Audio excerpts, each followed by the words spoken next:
yeah!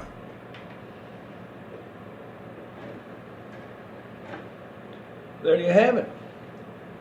There you have it. That was my brother Bruce. That's his CD, and the title of the CD, in case you're interested, it's called Troubled Shores, and you can get a hold of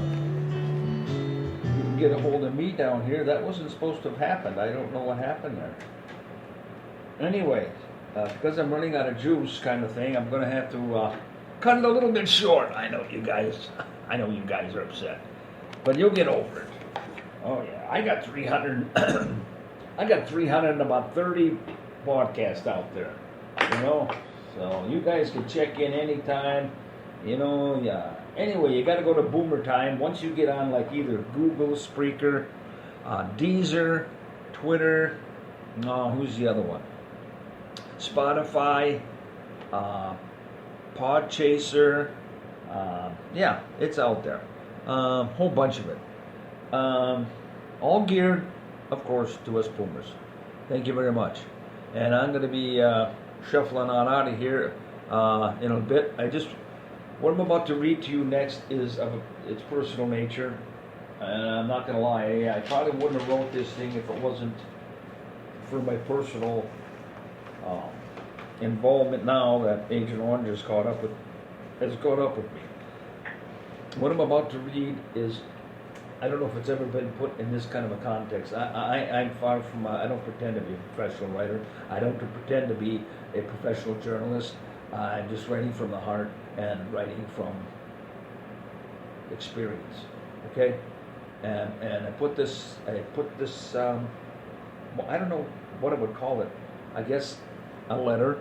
I put this together in hopes that the average person will understand more on a down-to-earth level of the unspoken tragedy. That's what the name of this is going to be. The unspoken tragedy. I might screw it up, and I want to apologize up front because it might not be in the order of what I wrote it. Because you know why? Because I'm a pig. I can't keep track of nothing. Just ask the wife. It's all a mess. Anyway. Okay, here we go. It's called The Unspoken Tragedy. This letter is for all Americans to inform them probably of the biggest lie, cover-up ever perpetrated by the U.S. government. The time is mid-60s. This place is South Vietnam and its ensuing war. Millions of young men were either drafted or enlisted to risk their young lives to help the unappreciative indigenous people of South Vietnam. No other war that the U.S. ever fought in was set up for failure from the start by its own government. By now you probably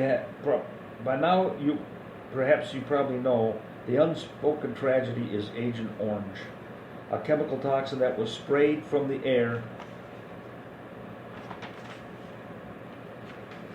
to kill the jungle foliage, which provided a natural, menacing camouflage for the enemy.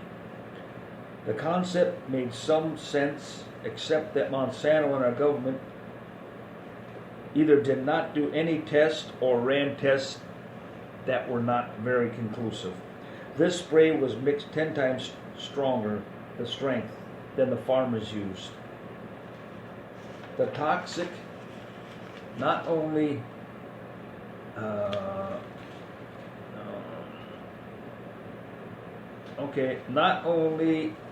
in the air, but in the water as well. One way or another, we all were exposed to it. There is no mention of Agent Orange in any Vietnam movie. You never heard it on, even once probably, on the news. At the VA hospitals, you will never see any information pamphlet help available about it. Agent Orange itself is a disease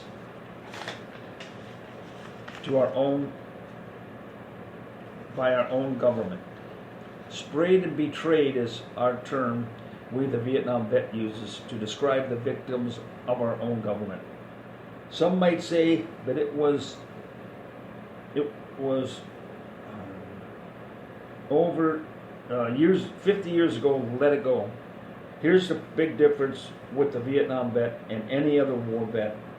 We are still dying over 50 years later, and not from bullets, but by our own government. The government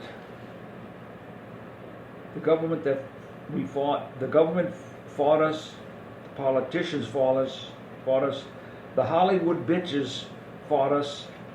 I guess most of all, when our own people fought us at the airports, spitting, swearing, throwing objects at us. Those scars are still with us. And now, 50 years later, some of us are still fighting our government and the VA. I am one of the 50 years at 72 later victims. Bladder cancer, Agent Orange, detected in February. I still count my blessings every day.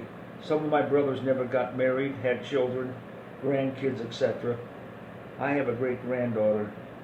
You bet I am blessed. I'm so proud to be a part of this group of true heroes.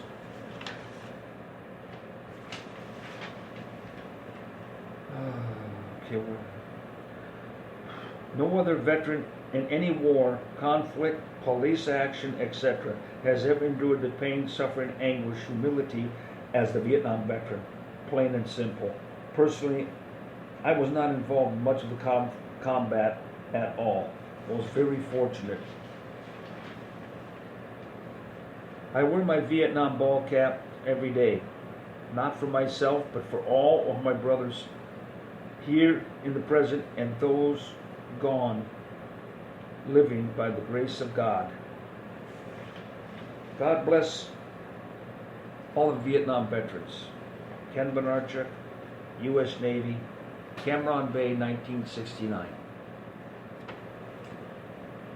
There it is, and then that I guess I'll close. I just hope that some people understand.